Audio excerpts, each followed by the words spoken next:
Hello everyone, welcome back or welcome to my YouTube channel. Hi, hello, my name is Morgan and welcome to Morgan's Library. Alright guys, so today's video is my very ambitious March TBR. In my head, I'm thinking spring breaks next week. I'm doing some 24-hour readathons. I need some good books to read for all of that. So we're comfy. We're going to talk about all these books, talk about what they are, read the synopsis of all of them. So I would sit back, get comfy with me, get in bed, get comfortable. But let's go ahead and get right into this video, everyone. All right, so we're starting off nice and easy for me. We have the Tea Dragon Tapestry by Katie O'Neill. Basically, at this point, I have decided to read all of her books in 1 month. I have the Tea Dragon Society in January, the Tea Dragon Festival in February, and now March, the Tea Dragon Tapestry. And I'm pretty sure this is the last one, so I'm very sad. But yeah, I don't know what this one's about, so let's go ahead and read the synopsis of this one. So over a year since being entrusted with Ginseng's care, Greta still can't chase away the cloud of mourning that hangs over the timid tea dragon, as she struggles to create something spectacular enough to impress a master blacksmith in search of caring for someone in grief. Meanwhile, Minette receives a surprise package from the monastery where she was once training to be a prophetess. Thrown into confusion about her path in life, the shy and reserved Minette finds that the more she opens her heart to others, the more clearly she can see what was always inside. Told with the same care and charm as the previous installments of the Tea Dragon series, the Tea Dragon Tapestry welcomes old friends and renew into a heartfelt story, purpose, love, and growth. I'm wanting to save this one for my 24-hour readathon because I love to have like a book that I can read in the middle of it, like a nice short little graphic novel or manga. And right now I'm completely out of manga because I read all the ones that I own. But yeah, I know this one will be nice, short, sweet, cute. Cannot wait for this. And then give me 1 second. I actually have to grab a book out of my book bag. So give me 1 minute. All right, y'all, I'm back. Sorry if the positioning is not the same. I had to grab some books. These are the books that were actually in my February TBR that I either did not finish or couldn't get to, but I actually do want to get to. So first we have That Night by Sin Bellog. It says, it's been a year since Haley's boyfriend Declan died, and Haley is still far from okay. She's lost almost all of her friends, her grades are failing, and she pretty much lives wrapped up in bed. Everyone says Declan's death was a suicide. After all, his father's gun was found near his body, but Haley knows the happy, confident Declan she knew would never do that. She's positive. Problem is, she can't remember anything from the day he died. I really wanted to get to this book. I just kind of ran out of time. And then I also just was not in the mood, as I said in my wrap-up, for a novel. But now that I'm in the biggest reading mood, I'm hoping to get to this book this month. I hope. Okay, next up, it was also part of my February TBR, was Once a Broken Heart by Stephanie Garber. I've actually already started this book, and I'm like about halfway through. I'm on chapter 28, page 185. So it's like I will be able to finish this book rather easily. I love Stephanie Garber's writing because I loved Carvel so much, and it's practically the same. The writing style has not changed. I can tell that Stephanie Garber wrote this book pretty easily, but it's so good. So for as long as she can remember, Evangeline Fox has believed in true love and happy endings until she learns that the love of her life will marry another. Desperate to stop the wedding and to heal her wounded heart, Evangeline strikes a deal with the charismatic but wicked Prince of Hearts. In exchange for his help, he asks for 3 kisses, to be given at the time and place of his choosing. But after Evangeline's first promised kiss, she learns that bargaining with a mortal is a dangerous game, and that the Prince of Hearts wants far more from her than she's pledged. He has plans for Evangeline, plans that will either end in the greatest happily ever after or the most exquisite tragedy. Now, the Prince of Hearts' name is Jax. It was hard for me to get through the beginning of this book because Jax was not there. He has his own tab and his own color, which is green, and there's quite a lot of green in here. I love Jax. I love everything. I love him. I absolutely, like, he is the highlight of this book. Literally, here's just one of the sentences he said. It's not a spoiler, so you're good. It says, "Is that a real kiss if there isn't any tongue?" I'm like, not Jax saying this to my poor girl Evangeline, who's just looking for true love. But yeah, so far I'm really enjoying this book. I think it's really cute. I want a romance between Evangeline and Jax so bad, but I'm not sure if that's gonna happen or not. But I want that because I love Jax. Jax deserves happiness. I don't care what anyone says about him. He deserves all the happiness in the world, and I love him. Yeah, I'm really enjoying this book. I will definitely be finishing this book this month because it's very quick and easy to read. I love Stephanie Garber's writing, because her writing is just so easy to read. Like, I was able to throw through Carvel so fast, and I just started this book like 2 days ago, so I'm going through it pretty fast. But I've also been studying for exams at the same time, which is why I haven't been able to finish it, because I've been studying and putting that above reading. But once my exams are over, coming for this stunning book. Okay, next up we have Wicked Fox by Kat Cho. I am so excited for this book. Like, I don't think you understand. I want to put down and just pause Once Upon a Broken Heart because I want to read this book. I'm not going to read the whole synopsis of this one only because it's very long, but 18-year-old Gil Mi Young has a secret. She's a Gamiho, a nine-tailed fox who survives by consuming the energy of men, but she's also half human and has a soft spot for people, so she won't kill indiscriminately. With the help of a shaman, Mi Young only takes the lives of men who have committed terrible crimes. Devouring their life force is a morbid kind of justice, or so she tells herself. And ever since we're reading Ariadne, I'm like, can't trust men. We love powerful, strong women, but this is also like a romance, and there's like one good man in this book, so it's like, I don't think this is any smut because I think it's like YA fantasy, but so excited. This might be the first book that I read for March, only because I'm so excited for this book. So excited. Okay, next up is Six Crimson Cranes by Elizabeth Lim. As you can see, a pattern here. I am in a very big fantasy mood right now. Very big fantasy mood. But yeah, I'm so excited for this one. Almost dropped it. Oh my gosh, I should be an athlete. I just caught that so well. I should be an athlete. Okay, so this one says, I'm not gonna be able to pronounce her name. And that is so bad. I will figure it out. I will look up videos and I will figure out how to say her name. Don't worry. But Shiori Anma, the only princess of Kiara, has a secret. Forbidden magic runs through her veins. Normally she conceals it well, but on the morning of her betrothal ceremony, Shiori loses control. At first, her mistake seems like a stroke of luck, forestalling the wedding she never wanted, but also catches the attention of Rakama, her stepmother. A sorceress in her own right, Rakama banishes the young princess, turning her brothers into cranes. She warns Shiori that she must speak of it to no one, for with every word that escapes her lips, one of her brothers will die. Penniless, voiceless, and alone, Shiori searches for her brothers and uncovers a dark conspiracy to seize the throne. Only Shiori can set the kingdom to rights, but to do so, she must place her trust in a paper bird, mercurial dragon, and the very boy she fought so hard not to marry. And she must embrace the magic she's been taught all of her life to fear, to forswear no matter what the cost. Now listen, if this book ends in tragedy for these brothers, I will freak out. I will freak out. I get so attached to my characters. I mean, that's what my friends tell me. Like, I have a friend, and she texts me like about once a day, and she goes, okay, I need a book recommendation. I just bring her up to my room and I tell her, okay, what are we in the mood for? Fantasy or romance? And lately she's been in a romance mood, but she was telling me the other day because she just wasn't getting as sad as I was for her Heartstopper. I was like, I don't understand why you're not as excited as I am right now. She's like, no, Morgan, I love the book. I do. But I think you just get a little bit more attached to the characters than I do. And I do. I get emotionally attached to all these characters, which is why I hate when series ends and I try to always put off finishing a series because I'm like, I don't want to say bye. Which is why I'm so happy Heartstopper is getting a show, so I don't have to say goodbye. I can read them about them and then I can watch them. And I was looking at the cast list for them. Absolutely stunning. But yes, so if this ends in tragedy for any of these brothers, for this girl, for that fiance, husband, whatever he is, I will probably be very upset. Very sad. But this is like one of my 5-star prediction reads, so very excited for this. Okay, next up is Under the Whispering Door by TJ Klune. This is more of like a middle grade, so I have a feeling it's gonna be very, very, very quick and easy to get through. It's considered a middle grade, so. But it says, welcome to Sharon's Crossing. The tea is hot, the scones are fresh, and the dead are just passing through. When a reaper comes to collect Wallace from his own funeral, Wallace begins to suspect he might be dead. And when Hugo, the owner of a peculiar tea shop, promises to help him cross over, Wallace decides he's definitely dead.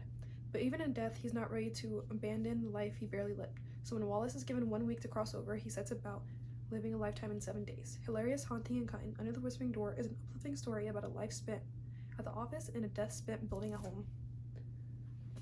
She just sounds so cute. Like, the whole thing about, like, that kind of, like, teaches you that you only have one life. Live it well. Do whatever you can. Do whatever you want. Don't let what anyone says stop you from doing what you want to do. And very excited to read this one. This is kind of like more like the bottom of my list, so if I don't get to this book this month, it's fine. But I do still want to read it.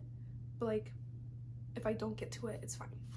Only because I do have more books on my TBR that I prioritize over this one. Like this one, for example. This one. The Orphan Witch by Paige Crutcher. This book just sounds so interesting, and the concept of it, and I love witches, is just so interesting to me. I have to read it. It's Persephone May has been alone her entire life. Abandoned as an infant and dragged through the foster care system, she was nothing more than belong somewhere to someone. But unexplainable things happen when she's around, changes in weather, inanimate objects taking flight that result in her being cast out. To cope, she gets attached. She moves around, leaving one town for another when curiosity over eccentric behavior inevitably draws unwanted attention. After an accidental and very public display of power, Persephone knows it's time to move on once again. It's lucky then when she receives an email from the one friend she's managed to keep, inviting her to the elusive Wild Isle. The timing couldn't be more perfect. However, upon arrival, Persephone quickly discovers that Wild is no ordinary island. In fact, it just might hold the very thing she's been searching for her entire life. Answers: family, home. Some things she did not want, like 100-year-old curses and an even older family feud. With the clock running out, love might be the magic that saves her after all. Now, I don't know if this is family love or if this is like romance love, but either way, I'm okay with it. So excited. It's stunning. Absolutely stunning. Look how good of a floppy book it is. Paige Crutcher, you are getting read this month. I'm so excited. I've been in such a big, huge fantasy mood and just haven't had time to read because of exams. So now that I have time to read, I'm like, give me everything. Give me every kind of fantasy that I could go for. But yeah, I'm very excited for this one. Next up is Starfish by Kimmy Dawn Bowman. Now, this is my Books with Chloe Patreon buddy read for the month, so I probably won't read this one until either middle or end of March, but she's on here. She's stunning. She's cute. She says, Kiko Himura has always had a hard time saying exactly what she's thinking. With a mother who makes her feel unremarkable and a half-Japanese heritage she doesn't quite understand, Kiko prefers to keep her head down, certain that she makes it into her dream art school. Prism, her real life will begin. But then Kiko doesn't get into Prism. At the same time, her abusive uncle moves back in with her family. So when she receives an invitation from her childhood friend to leave her small town and tour art schools on the West Coast, Kiko jumps at the opportunity in spite of her anxieties and fears that attempts to hold her back. And now that she is finally free to be her own person outside of the contracting walls of her home life, Kiko learns life-changing truths about herself, her past, and how to be brave. Coming of age. Is this really considered coming of age? Because she's already of age, but like she's just like more like coming into herself. And considering the amount of fantasy that I have on this TBR, I need a book like this to ground me and bring me back down from all my fantasy and bring me kind of back to the real world a little bit. Trust me, I am the girl who loves to be taken out of this world. I love it. But we still need to read about things that could actually happen in real life. Starfish is one of them, so can't wait. Okay, next up, this book has been all over Book Talk, so when I saw it on Book of the Month, I was like, okay, I might as well just go ahead and get it, because I know at some point I'm going to get it anyway, so might as well. The Love Hypothesis by Ali Hazelwood. Now, everyone says this is the romance of all romances, that it's so very cute. It's kind of chonky, honestly. Not really. It's like 352 pages. It just looks a lot bigger than what it is. But yeah, everyone says they love this book and that they can finish this in a day, and it's very quick and easy to read. And it's about a scientist, and I'm a science major, so I feel like I can connect to this book a little bit more. Now, if I don't read this book, I actually might swap this out. It's not in this pile of books, but I might swap it out for The Seven Husbands of Evelyn Hugo. My friend just read that book and said she cried, and I don't know if I'm really wanting to cry right now. So that's why I chose this one over that one. But it says, as a third-year PhD candidate, Olive Smith doesn't believe in lasting romantic relationships, but her best friend does, and that's what got her into that situation. Convincing on that Olive is dating and well on her way to happily ever after was always going to take more than hand-wavy Jedi mind tricks. Scientists require proof. So like any self-respecting biologist, Olive panics and kisses the first man she sees. That man is none other than Adam Carlson, a young hotshot professor and well-known ass, which is why Olive is positively floored when Stanford's reigning lab tyrant agrees to keep her charade a secret and be her fake boyfriend. And when a big science conference goes haywire, putting Olive's career on the Bunsen burner, Adam surprises again with his unyielding support and even more unyielding six-pack abs. Suddenly, the little experiment feels dangerously close to combustion, and Olive discovers that the only thing more complicated than a hypothesis on love is putting her own heart under the microscope. Fake dating trope is one of my favorite tropes. It's fake dating and enemies to lovers. Those are my favorite tropes. Fake dating. Don't know if she's trying to make this other guy jealous, but or what, but we will find out, dear Olive, won't we? I love how it gives you the definition of a hypothesis.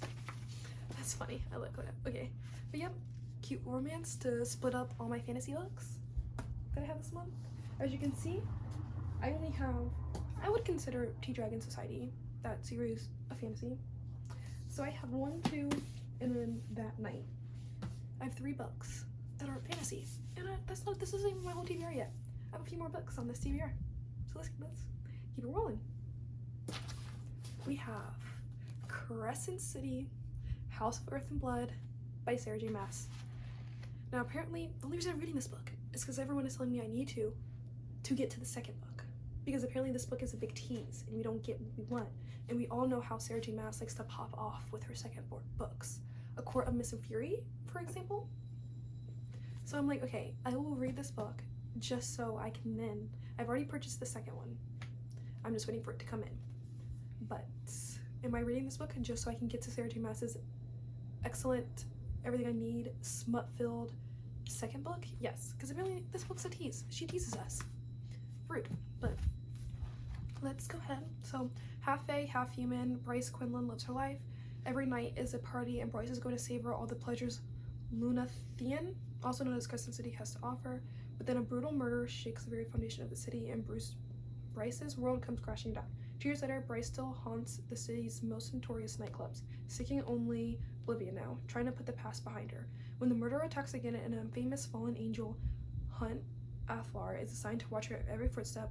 Bryce knows she can't forget any longer. As Bright and Hunt fight to unravel the mystery, the threads they tug ripple through the underbelly of the city across wearing continents and down to the deepest levels of hell, where things that have been sleeping for millennia are beginning to stir.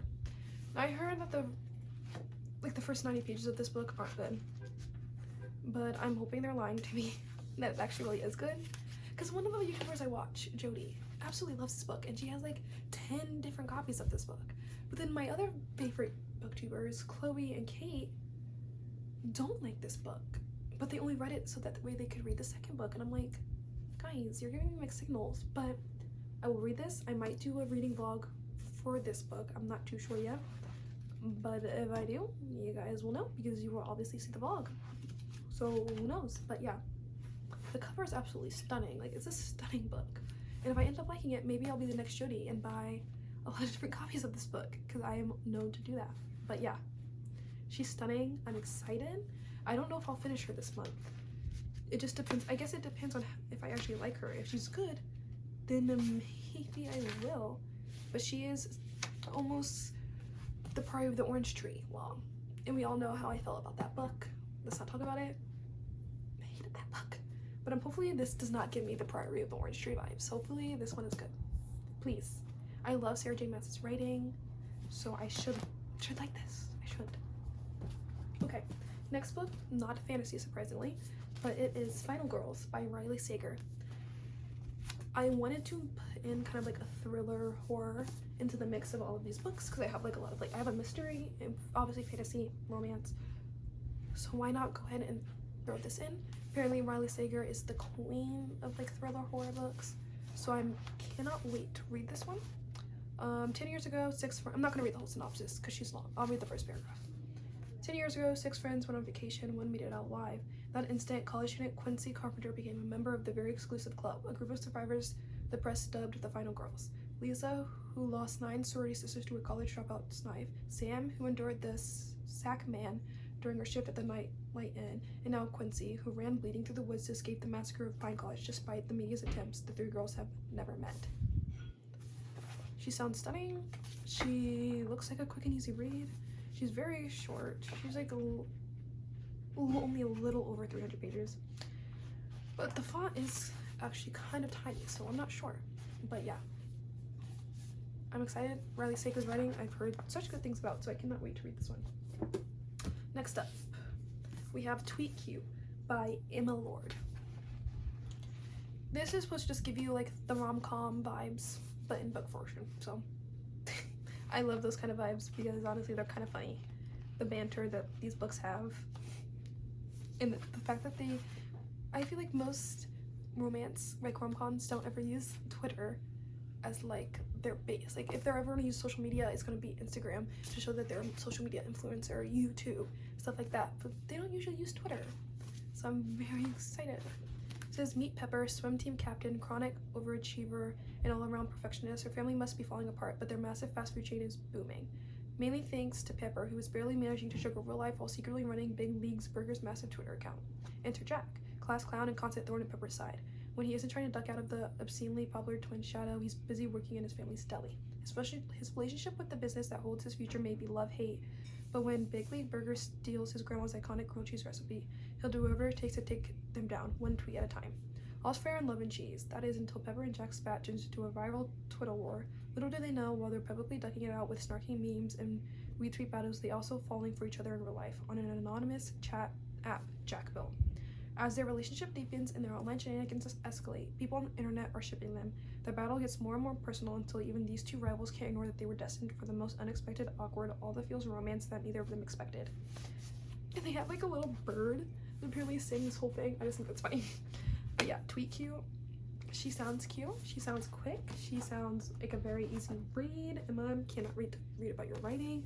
I've actually never heard of Emma Lord before, but apparently she also has a You Have a Match is one of her other novels, so maybe if I like this one, I'll pick that one up as well. Okay guys, we're almost there. 3 more books left. Yeah, I know, my TBR is huge, but the next one is The Spanish Love Deception by Elena Armas. Do I even need to talk about this book? I feel like everyone knows what this book is about because it's been all over Book Talk, it's been all over BookTube, it's been literally everywhere. Another fake dating trope, my favorite trope. Could never say none of this book, but Catalina Martin desperately needs a date to her sister's wedding, especially since her little white lie about her American boyfriend has spiraled out of control. Now everyone she knows, including her ex and his fiance, will be there and eager to meet him. She has only 4 weeks to find someone willing to cross the Atlantic and aid in her deception. New York to Spain is no short flight, and her rapacious family won't be easy to fool. Enter Aaron Blackfeld, her tall, handsome, condescending colleague who surprisingly offers to step in. She'd rather refuse. Never has there been a more aggravating, blood-boiling, and insufferable man. But Catalina is desperate, and as the wedding draws nearer, Aaron looks like her best option. She begins to realize he might not be as terrible in the real world as he is in the office. Obviously, fake dating trope. We also have enemies to lovers. The best romance tropes out there. Like, yes. I cannot wait. Everyone loves this book. It's all over Book Talk. Maybe I'll film a TikTok with this book. Who knows? Maybe I'll do a reading vlog on this book. Who flipping knows? I'm full of surprises. Who knows? But I'm excited. Okay, next up, we have The Wedding Crasher by Mia Sosa. Now this is actually an ARC. I got sent this ARC by Avon, so thank you guys so much for sending me this book. It actually does not come out until April 22nd, but I wanted to go ahead and read it before it came out and then do a video on reviewing this book, so that way you guys will know the tea on this book. But she seems very cute. Once again, another easy read. Like most romances are easy reads, but it's another fake dating going to a wedding, I believe. Just weeks away from ditching DC for greener pastures, Solange Pereira is roped into helping her wedding planner, her cousin, on a random couple's big day. It's an easy gig until she stumbles upon a situation that convinces her the pair isn't meant to be. What's a true blue romantic to do? Crash a wedding, of course, and ensure the unsuspecting groom doesn't make the biggest mistake of his life. Dean Chapman had his future all mapped out. He was about to check off, start a family, and was on track to make partner when his modern-day marriage of convenience went up in smoke. Then he learned he might not land an assignment that could be his ticket to a promotion unless he has a significant other. And in a moment of panic, Dean claims to be in love with a woman who crashed his wedding. Oops. Now Dean has a whole a new item on his to-do list. Begs Solange to be his pretend girlfriend. Solange feels a tiny bit bad about ruining Dean's wedding, so she agrees to play along. Yes, they fake date their way around town. What started as a performance for Dean's colleagues turns into a connection that neither he nor Solange can deny. Their entire romance is a sham. There's no way their polar opposites can fall in love. For real, right? She sounds stunning, and she sounds like she's gonna be very good. She sounds like she's gonna be good. And I believe, yeah, it also it swaps perspectives. So we get the perspectives of both of them, which I actually really, really do like. I love when books do that, when you get the perspective of the man and the woman. So that way you kind of can see how they are both feeling at that moment. You can see both of their feelings progress and when they both start feeling for each other. So I have a feeling this is, again, a 5-star prediction for me, and I'm so excited. Okay, then the last book is actually Skin of the Sea by Natasha Bowen. Let's appreciate this book for a second. I talked about this in my book haul. Let's appreciate this stunning gold edges. Look at the end papers.